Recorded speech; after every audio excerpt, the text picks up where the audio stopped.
But definitely that one. That's the last one. Samuel L. Jackson and Black Snake Moan protecting Christina Ricci from herself, chat, because she just can't control herself. All that drugs and all that sex and all that booze. He'll help you. Samuel J. That's a man. That's a face that will help you. You will quit anything. Be like, I'm sorry. I won't do it anymore. Oh, my Lord. Hello, I just wanted to thank you for clicking on my video, and I wanted to let you know not only do I create content in my YouTube channel here, Class in a Glass, but I'm also on Twitch where I play single-player games, multiplayer games, I do movie reviews, cartoon reviews, and a whole bunch of other stuff. Also, it would be a big help if you can check out my Patreon, where you can gain access to audio commentaries, reactions, and the ability to submit questions for my podcasts and videocasts. And all that content can be found in the links below. In the meantime, enjoy the video. Oh, my Lord. But no, we're going to continue on. We're going to get into Class in a Glass Cast reacting. It'll actually be a short Class in a Glass Cast today, chat, because I only have 5 questions. Not many questions at all. Unless someone sent something last minute, which I don't believe I didn't get anything last minute. And even if that is the case, I'll just save that for next week. So I did get some questions. Let me go ahead and get those up. And then we'll do the spoiler discussion for Scream 5. Let me get those up right now. And prepare. There we go. And this is from Vanny. Vanispheres. Thank you, Vanispheres, for being a Josie Gator subscriber. Thank you for your generosity and for these questions. But, Chad, we'll go with Vanny's first question. The movie question. BioShock will forever be known for introducing the world to the Big Daddy. While it definitely has a menacing presence with the drill arm and lack of a face, it can also be said that it's a devoted protector of the little sister. In terms of a film parallel, what would put the Big Daddy in the same company as Roxanne's dad in a Goofy movie, Bane from Dark Knight Rises, or Venom from Venom? Who's your favorite scary protector in film? You know, I'm thinking of like, I was thinking of like monsters at first, because I was just, you know, just because Big Daddy, you can, even though it's a kindly monster, wants to protect his sister, it was turned to a monster, not by its own volition. And I was just thinking of like classic movie monsters. The one that kind of popped in my mind was like, oh yeah, King Kong. King Kong, chat, whether it be the 1933 film or, you know, the one from 76 or even Peter Jackson's film, most recently in the MonsterVerse movie, Skull Island and Godzilla vs. Kong, he has kind of always functioned as a protector in a way. I mean, he's also lusting over the ladies. She had lust over the women. But in more recently, I really like what they've done with Khan in these last 2 MonsterVerse. I think they're the best as well. I think Skull Island is still the best of these giant monster movies we've gotten in quite some time. Definitely one of the best kaiju movies, I think, from the previous decade. And, you know, I really enjoyed Godzilla vs. Kong as well, more than I thought I would. I had so much fun. I've watched the movie like 3 times since then. Moves at a nice clip. And I think Khan is the superior kaiju in that movie, just in terms of character. I think he gets more to do. I think he has more of a relationship with the cast, and I love his relationship with that little girl, and he's a protector of her. And so, yeah, Khan, I think, is definitely one of the best scary protectors of film in multiple incarnations. But most recently, I really like this take on the character, and I hope we see more of Khan. I don't know how this MonsterVerse is going to continue on. I think Godzilla vs. Kong was kind of like the one they were heading towards all along, but what they do from here, I'm curious. There's rumors, and I'm not saying like there's any like, oh, it's gonna happen. There was like a rumor, speculation. I don't even know where it began, but of Adam Wingard coming back. He did Godzilla vs. Kong. They did a great job of him doing another Kong movie called Son of Kong. So maybe like Khan dying, his son taking over. I don't know, but if that's the case, awesome. Because I think they're recognizing like, oh, clearly Khan's the most interesting of these monsters. I think he's more interesting than Godzilla. And I still like what they did with Godzilla in this movie. I think that the best, clearly the ingredient you got to add to Godzilla to make him good in these American movies is some of that American kaiju Kong, in my opinion, chat. So definitely King Kong, I think, is one of the best scary protectors. A couple other ones, chat. Logan, of course, you know, Hugh Jackman's Logan in Logan, Wolverine protecting that little girl, Lara, throughout that movie. I mean, he's scary. At first, he doesn't even fucking want her. Wants to abandon her, just wants to get out of there, wants to protect himself and Professor X and goddamn Stephen Merchant, the albino man. And his Truffle Pig, I think his name was. His name was Truffle Pig, chat. And because he has been a protector in the past, and it's not always worked out. He's kind of actually pretty shitty at it.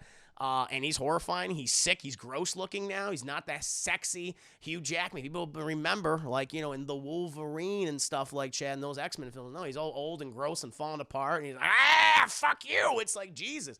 Very horrifying, Chad. Yeah, definitely his Logan, especially in that movie, which is probably my favorite of the Fox era X-Men films. He nailed in that. I go a little more comedic, Chad. I think Mike Wazowski and Sullivan from Monsters Inc. Chad, how they watch after Boo. They're kind of like her father figures in that movie, especially. Sully, and he comes to care for her like a daughter. I think that's such a cute relationship, and he is the scary monster. His day job is literally going into the human world and collecting the scares of fucking children, which powers monster society in this other dimension. I think it's a really adorable kind of like father-daughter dynamic, and it's one that I've always wanted to see them continue properly. I always wanted a proper sequel, and I guess people at Pixar said nope. And I'm like, all right, but that was one of the best dynamics. That was one of the best parts of that entire film was a relationship. It's what fucking sold it to me. That's what sold it to me. So definitely Mike Wazowski and Sullivan. And then, of course, last and certainly not least, chat, Samuel Jackson, Black Snake Moan, where he captured a white woman, chained her up to his fucking radiator, and just said, I'm going to fucking get the devil out of you. And kind of like held her against her will. But I guess she eventually said, oh, this is good for me. But definitely definitely Black Snake Moan. He's the scary protector in that movie. Just fucking horrifying. Have you ever seen that Black Snake Moan? I'm going to look up a picture. I'm going to show you, chap. I'm going to look up it. Yeah, no, have you ever seen this movie? It's with Brittany. Oh, shit. What's her name? I think that actress passed away. Samuel Jackson. Brittany Murphy. Was it Brittany Murphy? I think that was Brittany Murphy in that movie. Samuel Jackson, Black Snake. You may not have seen this movie. You've seen an image. It was Christina Ricci. Oh, shit. I don't know why I thought it was Brittany Murphy. I could have sworn it was Brittany Murphy. It's been a long time since I watched the movie. It is Christina Ricci. You're right. But Samuel Jackson has a particular look in that film, which has been used in many a meme and many a gif, and that is quite fucking horrifying. Yeah, no, you're right. It's Christina Ricci. You're right. I always thought it was Brittany Murphy. I don't know why. I think she had like blonde hair in the movie. But here, let me get out of here, Scream. I'm gonna go ahead and show you. Fucking. Actually, no, we'll go down here. Hold on, we'll go down here. Boop. Oh yeah, that's also scary too, chat. That's a protector. I'm a Jabba the Hutt's a protector in a way, if you will. In a way. Herman the Hutt as well, chat, just protecting the ladies. But here, I want to show you Samuel Jackson. So there he is, chat. there he is. Oh, Jesus God. Just look at just mean mugging. I can't even do it. His eyes get so fucking big in this role. I just can't do it. He's horrifying. He's so scary, but he is a protector. In a way.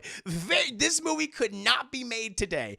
This movie, nor should have been made back when it came out, but it would not be fucking possible at all.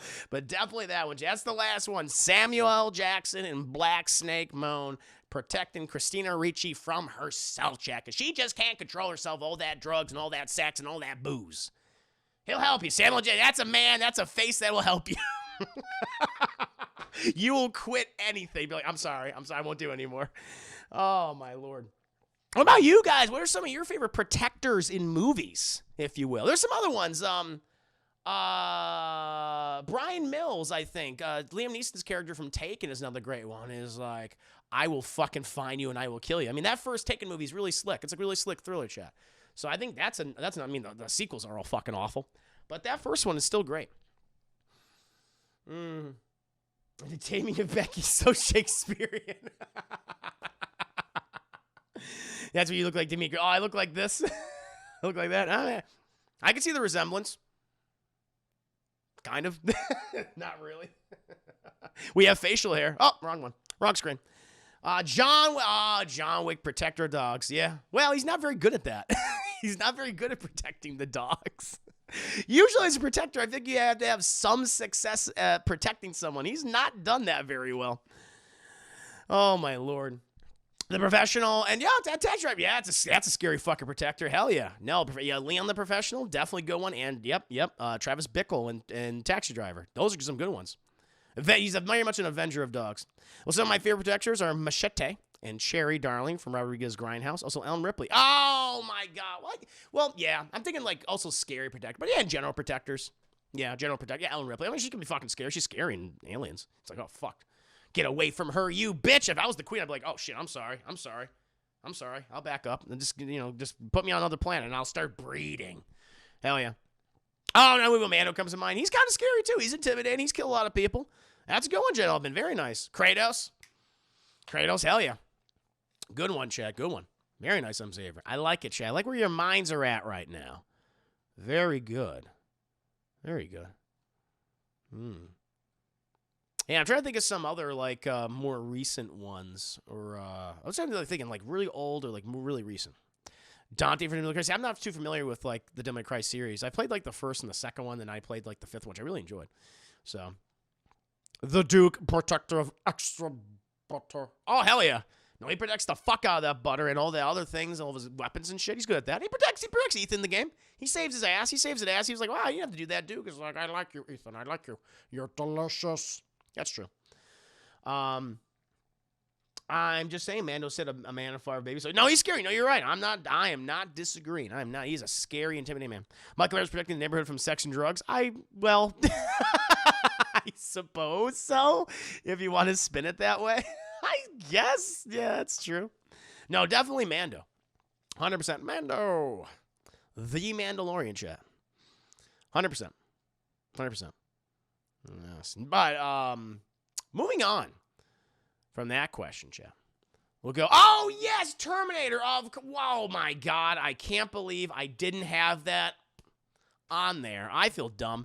Giant Elfman, yes, in T2, and the rest of the fucking franchise, no doubt, yeah, when he was a villain in the first one, of course, but then in the second one, of course, yeah, Terminator 2, Judgment Day, Arnold Schwarzenegger as the T-800, yes, I feel bad for not including that, because I love the Terminator 1 and Terminator, or, Terminator 2, wow, I can't believe I forgot about that shit, excellent, yeah, I totally forgot about Terminator, Jesus, no, thank you, Giant Elfman, for bringing that up, that is a great one, scary as hell. Why do you cry? I now know why you cry. It's good. Ba-na-na-na-na. Ba-na-na-na-na-na. Hell yeah, chat. Thumbs up. I'm glad you're still here. Comes in. Chris Nuri talked and skate. Yeah, she's still here. She likes this is good talk. It's all it's diverse.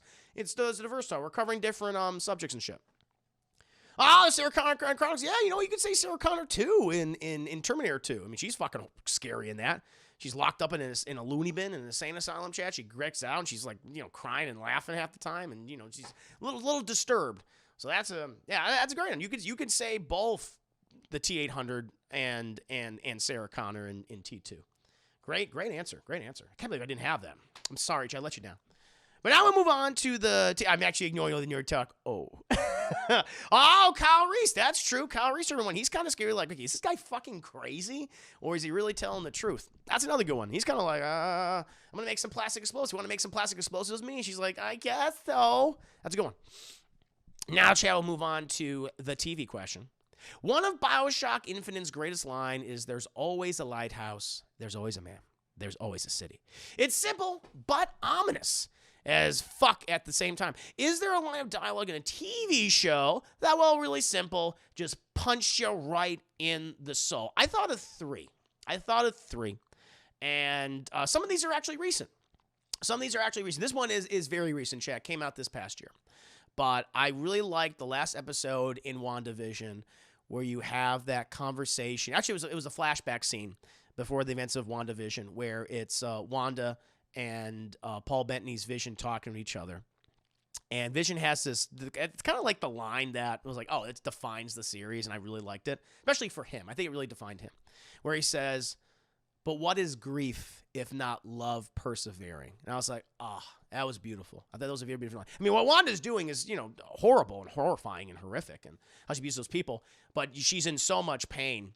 And I did feel for her, and I felt for Vision despite that. I mean, I got water at the end of that episode. And that dialogue, Paul Bettany fucking killed it throughout that entire series, from the first episode to the last one. But that line really defined that series. But what is grief if not love persevering? And it's true. That's what grief is, because we have such love for another person or whoever it may be, and when that's gone, we carry that love, and it's grief, and it takes time to get over, and maybe we never do, but that is love persevering. It's a very beautiful line. I love that line. Another one, it's very simple. It's a single word, and it's mother. And this is spoken by Robb Stark in Game of Thrones chat, and, back when everyone liked it, during season 3, the season 3, penultimate episode chat, which is the Red Wedding, one of the Reigns of Castamere. One of the best episodes of the series when it was fucking going strong. That was must-see TV. And when Robb is betrayed by the Freys, after he cut a deal with the Lannisters, chat, and he's pelted with all those crossbows, and all of his men are killed, his bride and his unborn child are murdered in front of him, and where he gets up and he looks at his mother, and it's literally just, yes, he's this king, he's this soldier, he's all these things, but in that last moment, he's a little boy calling out for his mother, and he just says mother, and I thought that was very, very beautiful and sad, very, very, and that wail, oh my God, when she slits that girl's neck, great. Yeah, great. That's a great line. And another one that's a very personal one for me, chat, and this one's from the early 2000s. As you guys know, I was and still am, a Boy Meets World fan, chat. I love Boy Meets World. That was a part of my childhood growing up. Grew up with, Corey and Sean and Eric and Topanga, of course, chat. All those great characters. And, of course, Feeney.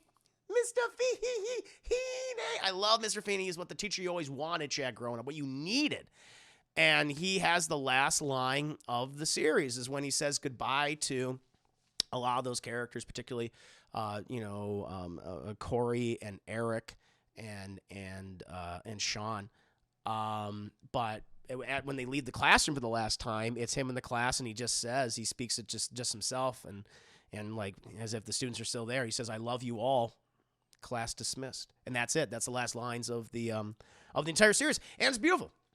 It's a beautiful way to end that show, chat, and it shows that the love that Mr. Feeney had for his students, particularly those students who he grew up with, he practically raised them too, alongside.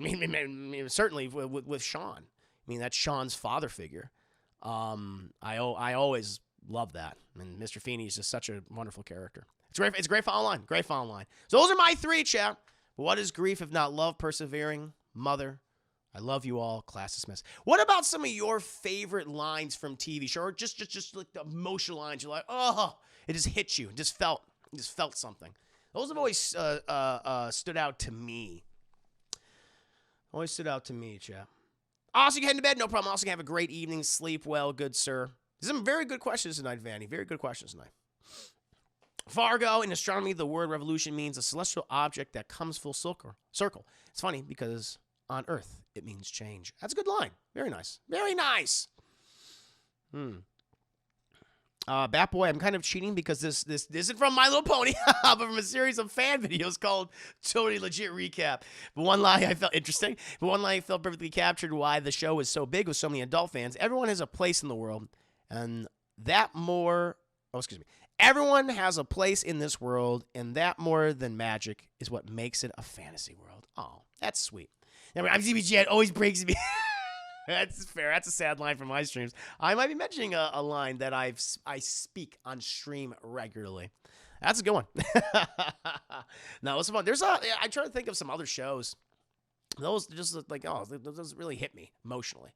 I got watery-eyed during them. Because I was thinking of some other like great lines, some other like notable shows like Breaking Bad or Sopranos, but there's always like they're always spoken by like really despicable fucking characters. Says like Minoy, true from SpongeBob, from the early days of SpongeBob chat when Doodleball went Minoy. Agreed. Hobble bobble. I felt that. I felt emotion, chat. That was a good one. Now we'll move on to Vanny's video game question. It's been recently reported that Ken Levine's next game post Bioshock is over. Now we covered this recently in 8-Bit Crumbs. Looking back, there were a lot of really promising games that got shelved after being in development hell for years. I can think of a game called Harker that was being developed by a crew who made Buffy the Vampire Slayer. Oh, that's great. I think I remember this game. Same with the Final Legacy of Kane game. Is there a game you're really looking forward to that either is currently in development hell or got scrapped after years of being in it? Couple. I mean, there's some obvious ones that are, I think are in some form of development. Like I like, it's development hell, Half-Life 3 or Half-Life 2 Episode 3, famously. Ty, Sea of Space. Oh, it's a good one. Bane. Oh, it's a shit. I forgot about that, Ty. Think of the five, you're right. Sea of Space Cowboy or just Bane. Let's go on. Nice. Lisa, hard hands, welcome in the stream. I hope you're doing very well. I forgot, like, animation anime. Oh, shit. That's real. Oh, I should have thought about that. I got to think about that. That's nice. But yeah, never. I love you 3000. That's a good one. From the movie films.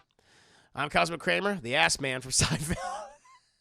There's a new Kramer meme going around right now. I find it very funny. It's whatever, Jerry. It's blank, Jerry. I think that's great. Oh, didn't get an alert. I'm sorry, Lisa. Again, the notification system on Twitch, it's awful. I'm so sorry. They have to fix it. They're never gonna fix it. I don't know what they're doing. I literally don't know what they're doing. Yeah, I just in case you want to know when I'm streaming, I usually post an hour to a half hour beforehand on my social media, specifically on my Facebook, Twitter, and Instagram. If you want to check that out, but I'm sorry. Pleasure to have you here, though, Lisa. I did my little non-spoiler review for Scream in the beginning of the stream. Currently doing some Class and Glass cast questions. And then at the end of the stream, the very end, I'm going to be doing a spoiler discussion on Scream. Not right now, but at the very end of the stream. I don't know what's going on again. What do you mean you don't know what's going on? Ask him what games in development hell. Jason, get the buddies. I once got a notification right when the stream was about to. Oh, yeah. There you go. It sucks. Thanks. My heart pitter patters in sadness. I'm sorry. Gentlemen, not so much a line, but the two-parter from Gren. The Gren from Kyle, sticks out. Yeah. That character got fucked over. Had a hard life. I understand why he was so fucking angry and vicious. It makes sense. Stranger Shoe, good to see you. I hope you're doing well. I don't know what that means. What do you mean you don't know what that means? Oh, man. But we're talking about games in development hell that are currently in development hell or got scrapped or after years of being in it. I mean, Half-Life 3 is famously, or Half-Life 2 Episode 3, we want to call it, chat. That is a notable one. I do think that game will come out now more than ever. It's going to be a VR game. I think Valve is literally testing the waters of Half-Life Alyx, and they went, okay, that was a huge fucking success. Now we're going to make Half-Life 3. And that's how they'll do it, chat, since that was like on a lot of people's best of list, like, in 2020. So I think that'll happen. Nothing's confirmed like it's happening, but I think now more than ever, it's like, okay, now we're going to see it. The other one is Beyond Good and Evil 2, which I've always liked the original Beyond Good and Evil. I didn't love it as much as other people did, but it was a very fun game, underappreciated, certainly, great little, 3D platformer. Then there's been versions of that game in development for 15 fucking years in different trailers and shit. And I know we got like a trailer 7 years ago for that one. I was like, oh, it was a cool CGI trailer, but it's a prequel now. Okay. And it's going to be all multiplayer. Like what the fuck's going on? So who knows what that game is going to be? I mean, I don't think I want to see it at this point. If it's like, because it's Ubisoft, and Ubisoft is like, everything is multiplayer, everything is, is a live service. And I'm like, so no, thank you. Dead Space remake. I guess, they recently just started development on that, I guess, a year ago or something. Was that been development hell? I'm trying to think, like, development hell games. I didn't know that was always, in development hell. I wasn't sure. And by the way, I looked it up after you mentioned on stream. Final Fantasy 15 was developed for 12 years. Woo-wee! 12 goddamn years. There it is. I knew it was over 10. I really knew it was at least 10, I should say. Wow, that would be a real kick at the face. People that don't have VR. But I understand people because it's like, VR, especially because it'll be only on, Valve's VR headset, which is expensive. But that's the only way that's going to take off, like truly, where VR is not going to be viewed as a gimmick anymore. They need to do this. They need to make these AAA, huge, big blockbuster experience. They can't do these 45-minute games that, they're like, all right, that was fun, but whatever. They need to push. And it's going to suck because it's going to be expensive at first, but that's the only way where VR is going to grow properly. They need to do this. They need to put these huge franchises. They need to create new franchises that are like, wow, this is a robust experience, because it's never going to grow. It's never going to grow if it's all these little short things. It's not going to happen. So I listen. Would I like to play Half-Life 3 just on my console, my PC? Sure, of course. But if I'm a savvy businessman and we got to push this, we want to make sure people have, like, when you think of VR, you think of Valve. If you want, like, think of it this way. Valve, I'm like, they want to corner the market on VR. And if they make Valve part of the vernacular when it comes to VR, oh my God. Oh shit. And then they win. So I totally understand the pure cold business sense why they would do that. I would encourage them to do that. Even if it's like, well, I won't be able to play it for a while. But it's what needs to happen. Big Game 2 is almost 20 years old now. Yeah, that's right. It was 2003 that first game came out? I feel like Juicy talks faster every stream, and it's getting hard to keep up with the nonsense coming out of his mouth. No, because I get excited and I talk faster. StarCraft goes. Yeah, cancel the game. No, I remember that was playable at one point, like at convention floors. And it was repurposed for Heroes of the Storm. There's also not development hell, but Kojima titles come to mind. PT would have been interesting, but I feel a major reason it's so iconic is the fact that it was scrapped. Also, Last Act. Oh, that's true. Last Act of Metal Gear 5, Phantom Pain. Game was released. Yep, it was. It was released incomplete. You're correct. There were whole scenes. The game cut off very weirdly. I agree. Yeah, Skull and Bone. That's another big one. Agreed. There's a couple other ones, chat. Like I said, Half-Life 3, Beyond Good and Evil 2. There's two other ones that came to mind. One that I'm like, oh, fuck, I forgot about this. You remember Rockstar announced a open-world spy game called Agent in, like, the mid-2000s? I think this was, like, right after or it was during the release of GTA 4. And they announced that they're going to do a new series. And I think it was called Agent. And it was going to be, like, set in the Cold War. I want to say. It was going to be a spy stuff. It was basically going to be Rockstar's James Bond game. And I don't know, whatever happened to that. I mean, then they did Red Dead, of course, and then Red Dead 2 and GTA 5. And after that, I mean, you know, obviously Max Payne and stuff, some of these other titles, table tennis. But that game just, I don't know what the status is on that. I probably should ask fucking Oz about that. Next time I see him, I'm going to ask him. But yeah, Age is one of those. And then there's this, it was when the PS4 was announced, or when they had their big showcase, and they had this game, this medieval style game called Deep Down, and it was almost like a Souls game, but it was where you and like 3 other people would explore these procedurally generated dungeons together, filled with like monsters and bosses and all sorts of creatures. I thought that was so cool, and I don't know what the status is on that. I think that game is done. I think that's probably scrapped. Because I remember them mentioning that, and I was like, is this a Souls game? But nothing ever came of it. They all count to 3. True. PT is technically a development hell because I really doubt Game of Totoro and Kojima have given up on them, especially after seeing PT demo being a sensation. Totoro supposedly teased it during the Game Awards. Oh, well, shit. We'll see. Well, it seems like Facebook is trying to push VR with the metaverse. Yeah. More Shenmue than you can possibly handle. No. I don't want none of that Shenmue. Yeah, 3 took a while. That's true. That's a good one. Bully 2 for you, Ty. Venture there for the fans who had waited 50 years when that game was originally planned. Fuck, Nintendo DS 2000. There you go. That's a good one. All of the cancel the Star Wars games. Yeah, that's some good ones. The fast words coming out of his mouth begin to sound like gibberish. You're not gibberish coming as you lie. Oh, man. I'm getting bullied. Oh, Star Wars 1313. That's a good one.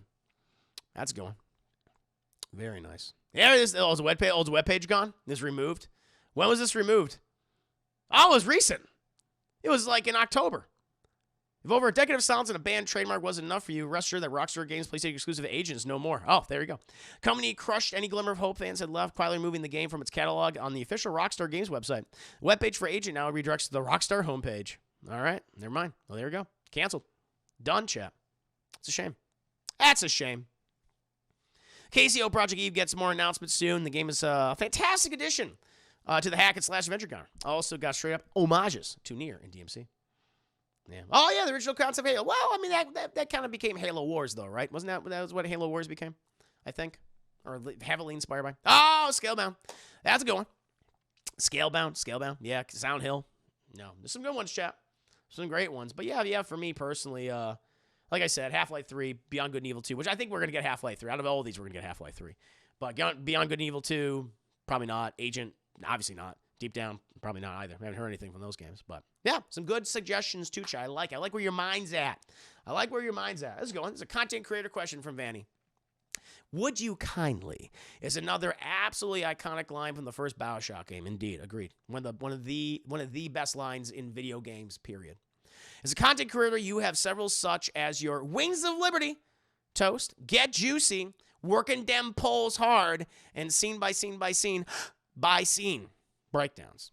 Of all your iconic lines, which one would you want to be most known for? That was a good one. The one you didn't mention. Witness! Witness me! Or something. I don't know. I mean, I have a lot.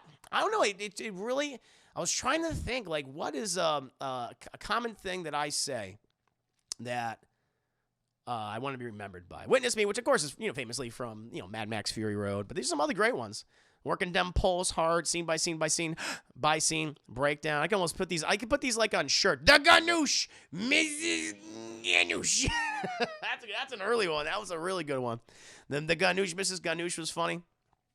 Stay juicy, my friends, indeed. Gotta go fast. No, just joking around. Oh, no, it's all Sonic. Your cheers. My cheers and salute. Yeah, I do say that. Yeah, that's a good one. What else do I say, chat?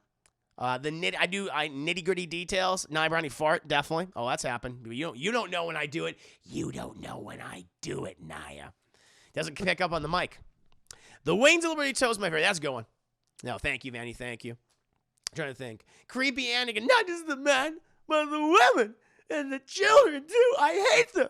They're animals, and I slaughter them like animals. Yes, there's that one.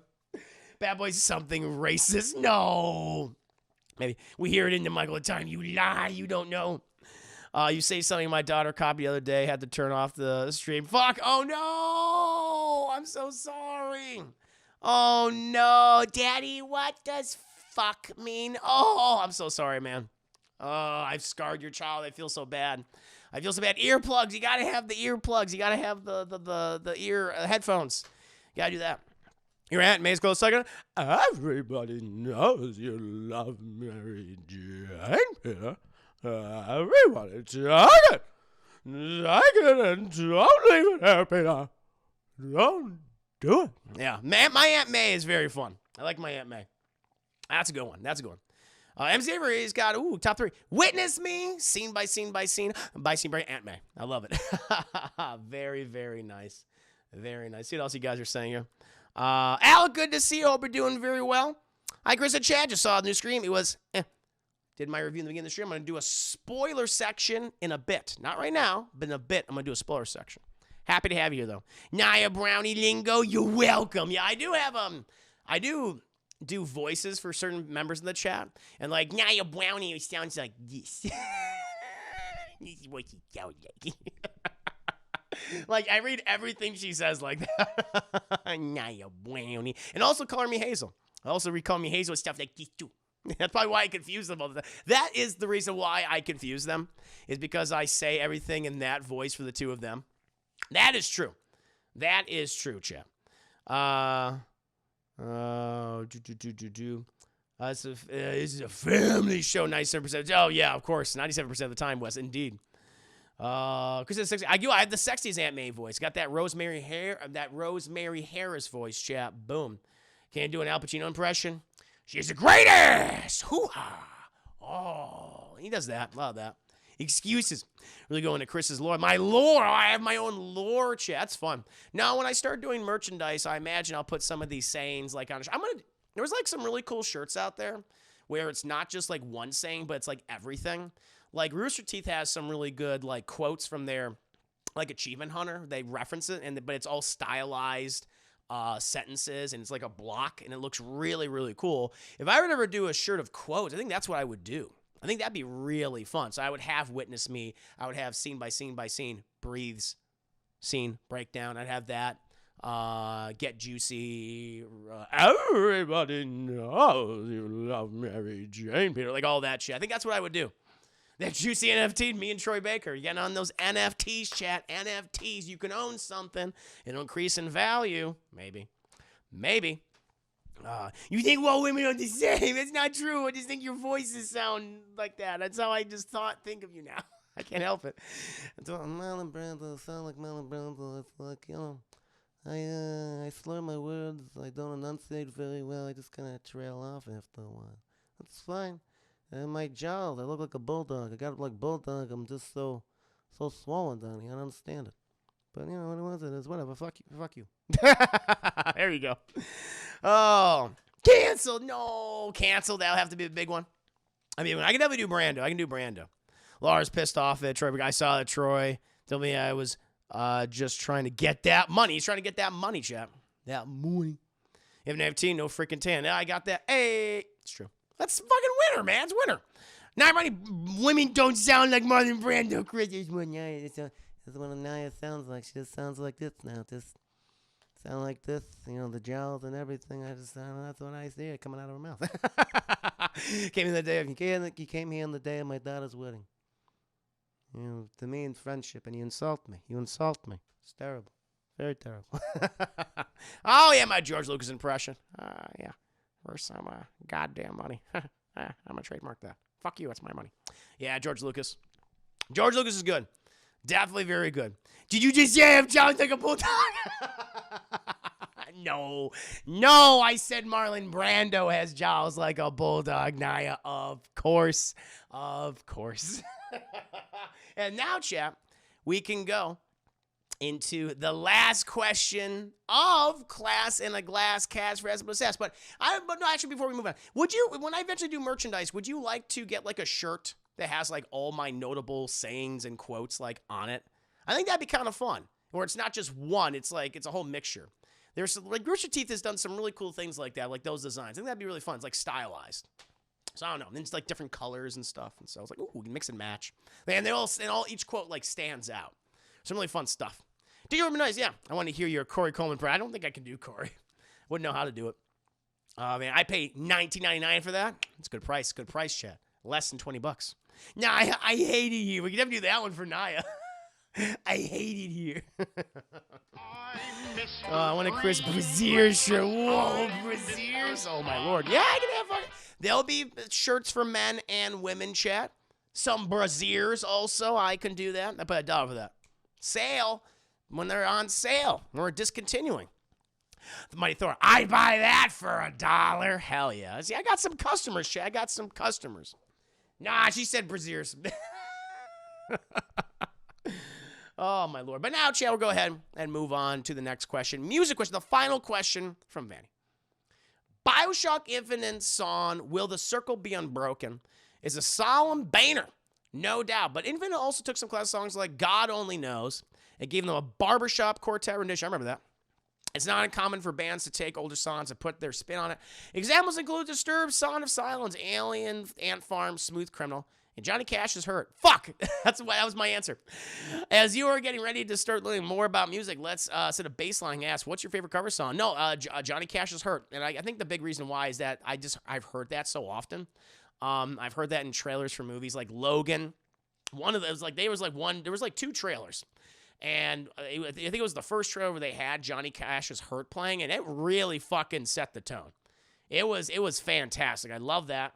And I think it was also used in some like Red Dead marketing material for like Red Dead Redemption 1 and Red Dead Redemption 2. And it's just perfect song for Westerns. And so I've always really liked that cover song because I've just heard it in things that I'm more familiar with, like movies and TV shows and video games. And so that always stood out to me. But what about you guys? What's your favorite cover song? You've even seen in media. It'll be fun. Should be an Only Juicy Fans? Yes. And I will do an Only Juicy Fans shirt someday. It'll be fun. I mean, really, really cool. Agreed, Carmen Hazel. Agreed. I like a mug or a glass, whatever you say. Yeah, I'll definitely do mugs. I'll definitely do like mugs or glasses. I think that could be really, really funny. That'd be awesome. Oh, I just got a message from Corey. Did you see Scream? I did. I'm going to tell him I did. Did. Just been so busy today. I liked it, but it has problems.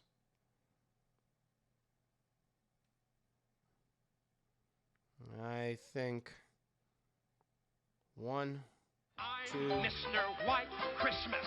I'm Mr. Snow. Or better than this movie. Boom. Thank you, Disney Timothy's. Uche Chris Mug, shirts and Del Delbers. Oh, Del Delbers, fuck yeah. Cooper's cover of Kiss from Rose. I've done my own covers. I should have done my own covers, chat. My covers of songs are fucking brilliant. I've done some amazing ones. Holy shit, that's right. No, I mean fucking M&M's, knees weak, palms sweaty, mom spaghetti. All of his shit from 8 Mile. I did a fucking good job rapping his shit in that movie. I did a really good job with all that stuff, chat. I was killing it. A Class in a Glass, shot glass. Should be, yes, you're right.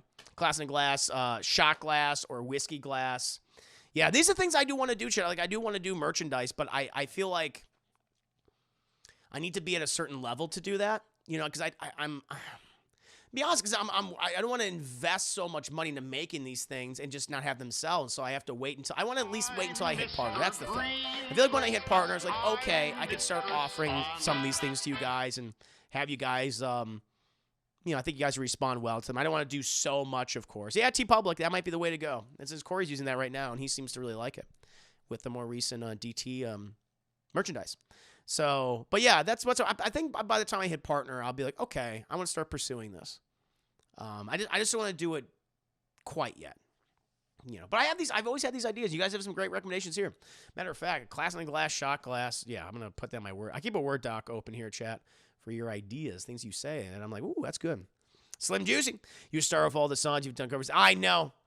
Reviews. I know. I gotta do a compilation of that. You're right. The Never Ending Story, Stranger Things cover. Oh, that was a great one. Oh, that's a really good one, Jason. Yeah, fuck yeah. Yeah, when all the characters are singing it, and or when those two are singing it, and then they're being chased by the giant fucking thing monster. Hell yeah, that's a good one. When all your favorite cover song is Fairy Godmother saying, "I need a hero." That's a good one, chat. It's a fucking great one. Really good. Shrek fucking 2. Hell yeah. Hell yeah, chat. John, let's grab merch. Thank you. I mean, Happy Feet has a good cover of Somebody to Love by Queen. Gangster's Paradise of Sonic was pretty funny. I like that one. In the first trailer. That was a good one. Next day come to Sonic, maybe. That might be fun to do. Do like a little mix. I definitely got to do a compilation of the songs. Gotta find out where they all are, though. Class in a Glass mug, but with a glass crossed out and a mug written in. Ooh, that's a good idea. I like that. I like to play on that. It's a play on the Class in a Glass saying. Very nice. Good job, chap. P.I.G. from Space Jam is underrated. He is not. He is not. That should never have happened. Crispy, I'm back. What I missed? Just talking about cover songs and my cover songs and merchandise and thon. Yeah, rhythmless Phil Collins in his house. Yes. I dab, chat. I'm dabbing. Yes, I know the youths and their dabs, chat. And their thon songs. Some good stuff. I Always Love You, but when he was that fucking, yeah. Hell yeah, chat. A mini Juicy figurine. That'd be funny. I think that'd be cool. I like this. So I think Gangster's Paradise is often will be somewhat, I think, that was in the 90s, right? Wasn't Gangster's Paradise, like the original one was in the 90s, I think, if I recall. Wasn't that like early 90s or around the same time as Sonic, I think. Yeah. Attic from Has Been Hotel is a bop. Oh yeah, no, all those. I love everything that Vizzy Pop, all those songs that she does. Or, they're composed for episodes and things. And Hell with Boss and Has Been Hotel. Great shit, chap. Like Disturbed's cover of The Sound of Silence. A juicy wig, just my hair. Just want my hair. I don't know. I guess you can do that. I don't know. White and Nerdy. I've done White and Nerdy. White and Nerdy's great. White and Nerdy's fucking excellent. A fake juicy beard. Ooh, yeah, maybe for Halloween. These are some good ideas. I think definitely like t-shirts would be the way to go, and mugs, and definitely glasses, shot glass. I think that'd be fun. We can all toast each other. I think that'd be pretty cool. Then we would definitely go from there. Maybe like hoodies or something, or long sleeve shirts. Like definitely that. Start simple. Maybe stickers, some some decal type stuff. I think that might be fun. Jason thinking today's when Shang-Chi won, Aquafina saying he'll take it. Oh yeah, that's a good one. Yeah, that was funny. I like that. It was a nice little ending bit. That was a good time. I was like, ha, I got a ha from me. I like that. Wine Daddy. Oh, Wine Daddy. Oh yeah. Wine Daddy. That's another one. I'm a Wine Daddy, chat. Yes, and me like as Dionysus with my wine. That'd be perfect for a shirt and for a wine glass, though. I think wine glasses, those would break easy in like shipments and stuff. But definitely gonna do a Wine Daddy t-shirt. T-shirt that says scene by scene. Oh no, we're definitely gonna do that. We're like, I have an idea for like it's all my sayings on one shirt. But it could be funny where it's like scene by scene by scene, breath by scene breakdown. I think that's what it'll be. We'll have the breath will actually be on the juicy sweatpants. Hell yeah, for winter. When it gets so cold, you just want to relax. Nice one. Let's go on juicy coloring book. Oh my god, that might be funny. A juicy coloring book might be funny. Get someone to like draw like all the shit in like black and white, and then people can fill it in. Divine Miss Klein, thank you so much for the 500 biddies. It is indeed a white Christmas. Good to have you here, Divine Miss Klein. I hope you're having a very nice evening. Just wrapping up Class in the Glass cast before I go into some spoiler discussions for Scream 2022. Did a non-spoiler review in the front of the show. Now we're gonna be doing one of the spoiler discussion, the back half. Not yet, not quite yet. But good to have you here. The Ganoush, Mrs. Ganoush. I think I can do a Mrs. Ganoush shirt. I can't use the face of the character. You know, Sam Raimi's witch. But I can say the Ganoush. No, he doesn't own the Ganoush yet. Yeah, much like, you know, what's his name doesn't own, George Miller doesn't own Witness Me. Yeah, there's some things we can do, Chad. Very cool. Very cool. I like it. Oh, leggings with, oh my God. Leggings with Juicy on them. That'd be funny. Yeah, famously, it's like, oh shit, this works out no matter what. Very nice. Wine Daddy mug. I like that. Wine Daddy mug. Wine Daddy. Wait a minute, there's no Among Us. Why am I here then? Do you want to do some Among Us? After this, do you want to do some Among Us, Call Me Hazel? Yes. Sorry, I just got a question. I've got Corey text me. I think we're gonna probably. Let me see. Let me ask. I'm gonna ask him something, chat. I'm gonna say, yeah.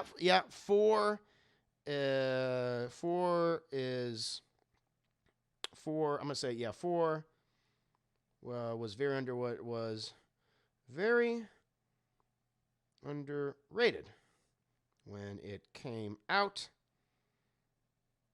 I think it has aged very well. God damn, I said aged, not asked. Aged very well.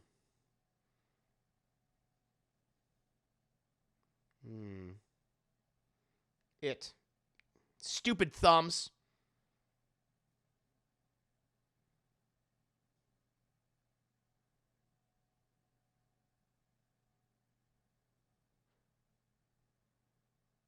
I'm Mr. Green Christmas. I'm Mr. Thank you. Sorry, chap. What's the service? That's a good question, Jason. That's the thing I was gonna text Corey. Should we do a spoiler discussion for Scream 5 tomorrow?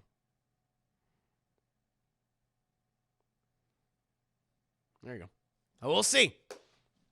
You see. You enjoy well. Goddamn right I did. Goddamn right. Oh, Tom and Jerry, you fucking know it. Favorite movie, worst movie, whatever. It's a movie. America are going to tear scream up a new one for the spoiler. Yeah, they're probably. I imagine they were. Well, they were more negative than me because I did check out their review afterwards. Yeah, I don't listen. We have about a lot of the same complaints actually. But I definitely like it better than them. I mean, I gave it a matinee. Chap. Peacemaker's fucking great. We did a watch party for those episodes. I was thinking, what do you think? I was thinking, so what do you think? I'm gonna tell him, Chad. Real time. I think people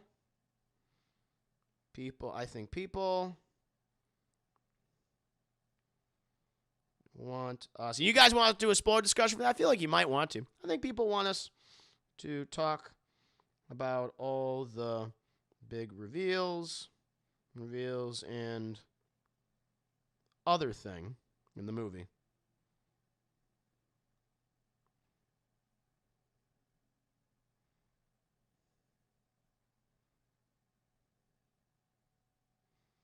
And there's some things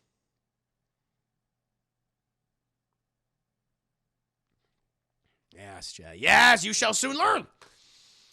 Hope you guys can do a John spoiler-free discussion. I gotta watch Peacemaker spoiler discussion for sure. Yeah, I did a non-spoiler discussion for at the beginning of the stream, so you want to check that out. But we'll see. We'll see if and of course I just did Discord discourse where we did both non-spoiler and spoiler. So please do check that out. But we're about to transition over to the end of Class in the Glasscast and moving on, transitioning to the Scream spoiler talk. But I believe that was Vanny's last question. Vanna's Spheres, good sir, thank you so much for being a Juicy Games subscriber. Thank you for your patronage on Twitch. Thank you for participating in Discord discourse earlier today. Appreciate that. Chat, please do check out Vanna's Spheres. Give that man some support. Follow, subscribe to him, donate to him. Okay? He's good. He's got good stuff, some good stuff on the way too, chat. I would appreciate it. You can hear him talk today on Discord discourse right now. It'll be fun. Oh, Doom Patrol is excellent. I love Doom Patrol. I have not. I've seen a little bit of season 3. I gotta watch. I gotta finish the rest of it. I fell off of it because busy. I think it came out around the time I was moving, but it was good. Well, I do. Well, you got things in motion. You got things in motion. That's all I'll say. I don't want to say too much. But yeah, no, again, chat, thank you so much for being here. We are going to go ahead. All right, so I'm going to get this set up. Just give me, actually, why did I exit out of that? Come, Hazel, I have a question. What is your question, Come, Hazel?